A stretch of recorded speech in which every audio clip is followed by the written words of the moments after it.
Dias atrás, fui visitar um amigo que eu não via há muito tempo. Fiquei sabendo que ele estava doente, já em estado terminal.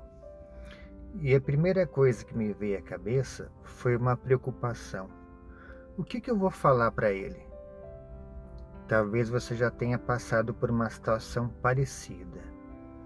Por isso resolvi compartilhar essa experiência, porque eu acredito que muitas pessoas, em algum momento da vida, vão precisar visitar alguém que esteja enfrentando uma doença grave.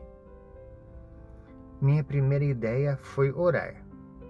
Afinal, Cristo também sabia que a sua passagem por este mundo tinha uma data para terminar.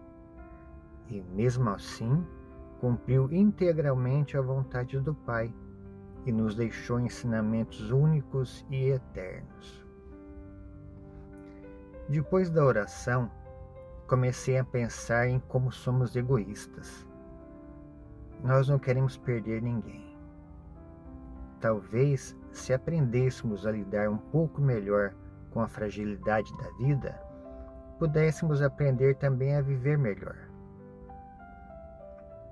Quando perdemos alguém de repente, em um acidente, ou uma situação inesperada, ficamos tristes e muitas vezes pensamos: ele se foi e eu ainda tinha tanta coisa para dizer. Uma doença grave traz dor e sofrimento para a pessoa e para a família, mas existe também o outro lado. Por mais difícil que seja aceitar, uma doença grave pode proporcionar algo que uma partida repentina não permite: o tempo.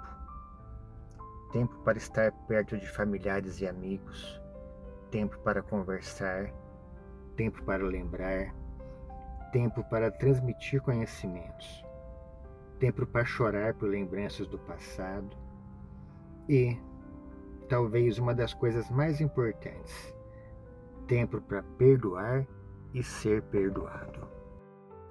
Se a partida é certa, que ela aconteça em paz, com o coração leve e com a sensação de que algumas coisas importantes foram finalmente ditas. Foi com esse pensamento que eu fui até a casa do meu amigo Silvio. Fui recebido por sua mãe, Dona Áurea. Logo na porta, eu pude perceber o seu semblante triste. Mas eu não queria deixar que aquela tristeza tomasse conta de mim. A minha visita deveria levar alegria. Antes de me levar até o quarto, Dona Áurea parou um pouco na sala e, falando baixinho, me contou que o Silvio estava com alguma dificuldade para se locomover, devido ao avançado estado da enfermidade. Mas sua cabeça estava boa. Agradeci a informação e resolvi conversar um pouco mais com ela antes de entrar no quarto. Então eu lhe disse: Dona Áurea, eu não vou dizer que sei o que a senhora está sentindo, porque isso não seria verdade. A sua dor é única.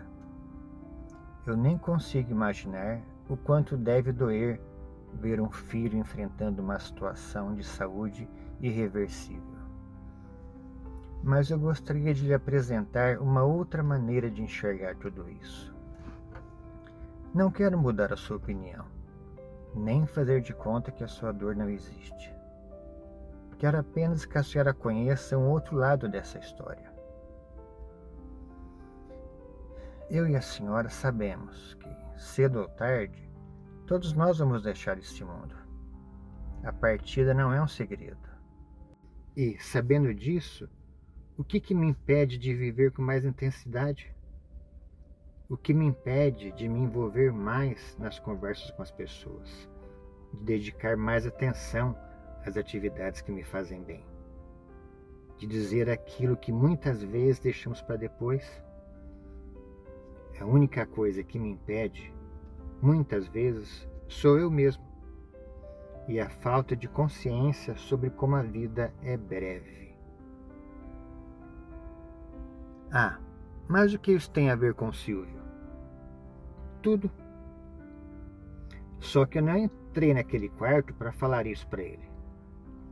Isso serviria para mim, serve para Dona Áurea, mas para o Silvio eu queria oferecer o melhor da minha companhia. Eu queria ouvi-lo contar coisas boas do passado. Queria ajudá-lo a relembrar a quantidade de bons momentos que ele já havia vivido. E queria conversar sobre as oportunidades que ainda poderiam existir pela frente. Apesar da saúde frágil, eu tinha certeza de que ele ainda tinha vontades, ainda tinha sonhos. Então, por que não perguntar quais deles ainda poderiam ser realizados? Por que não tentar? Afinal, não custa nada perguntar. Todos nós temos limitações. A falta de saúde é uma delas. Mas, enquanto o fim não chega, ainda estamos aqui.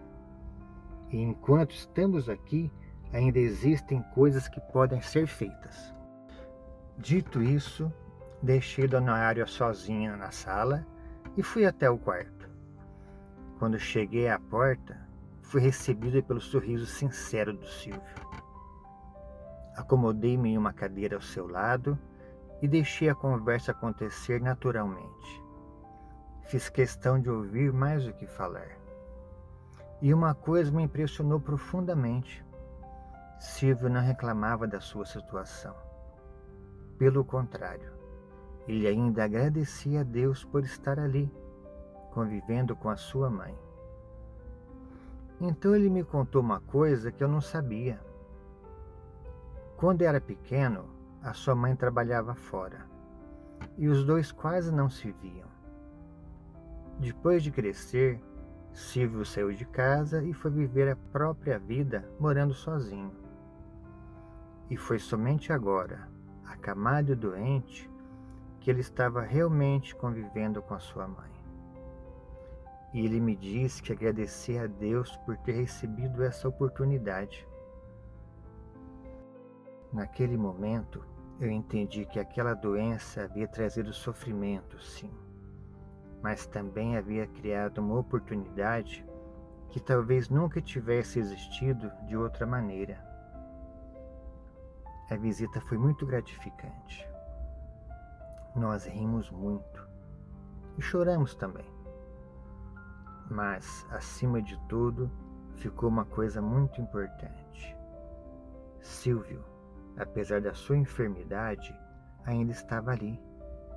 Ainda havia conversa, ainda haviam lembranças, ainda havia carinho e ainda havia vida.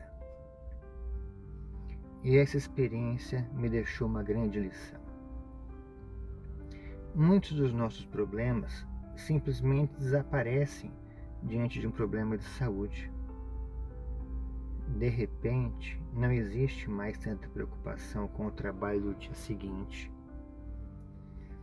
Aquela conta que vai vencer no começo do mês deixa de ser tão importante. Os problemas continuam existindo, mas alguma coisa muda dentro de nós. A vida passa a ser prioridade. Então vem a maior reflexão. Eu preciso estar prestes a perder a vida para só então aprender a dar valor a ela? Não seria mais fácil viver com intensidade todos os dias? Conversar mais com as pessoas que amamos? Dizer aquilo que sentimos? Perdoar? Pedir perdão?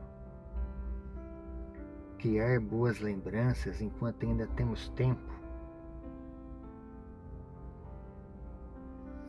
Talvez essa seja a maior lição que alguém em estado terminal possa nos ensinar. Não é sobre a morte, é sobre a vida. Enquanto ainda estamos aqui, ainda temos tempo. Por isso, se você conhece alguém que está passando por uma situação semelhante, talvez a melhor coisa que você possa fazer não seja procurar palavras perfeitas. Simplesmente vá Sente-se ao lado dessa pessoa, ouça, lembre, ria, chore se for preciso. Converse sobre coisas boas que vocês viveram.